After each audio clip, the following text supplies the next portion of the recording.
Word committee থেকে একদম আব্বাস থেকে একদম তারেক রহমান পর্যন্ত চাঁদার ভাগ যায়। আমি তারেক রহমানের কাছে অনুরোধ জানাবো, আমাকে যদি ঘাটান আমি সবার আমলনামা ইনশাল্লাহ প্রকাশ করে দিব। মহল্লার ছেলে আব্বাস হলো, মহল্লাতে কি ছেলে একটাই আব্বাস আর কেউ নাই?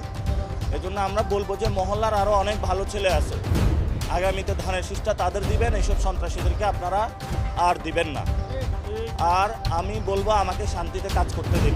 আমি তারেক রহমানের কাছে অনুরোধ জানাবো, এমনি অনেক সন্ত্রাসী গডফাদার নিয়ে পকেটে নিয়ে হাঁটতেছেন, বিভিন্ন জায়গায় পরিচয় করিয়ে দিচ্ছেন। আমাকে যদি ঘাটান আমি আপনার পুরো বাংলাদেশের গডফাদার যারা আছে সন্ত্রাসী চাঁদাবাজ যাদেরকে নমিনেশন দিয়েছেন, আমি সবার আমলনামা ইনশাল্লাহ প্রকাশ করে দিব। অনেকেরই আমলনামা আমাদের কাছে আছে। আমি আর বেশি কথা বলবো না আব্বাস ভাই সম্পর্কে, ওনার প্রচুর আমলনামা আমার কাছে আসতেছে।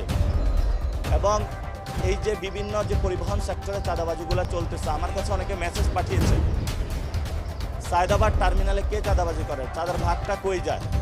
মাল্টি লেভেল মার্কেটিং সিস্টেমে হলো তারা চাঁদাবাজি করে, অর্থাৎ ওয়ার্ড কমিটি থেকে একদম আব্বাস থেকে একদম তারেক রহমান পর্যন্ত চাঁদার ভাগ যায়।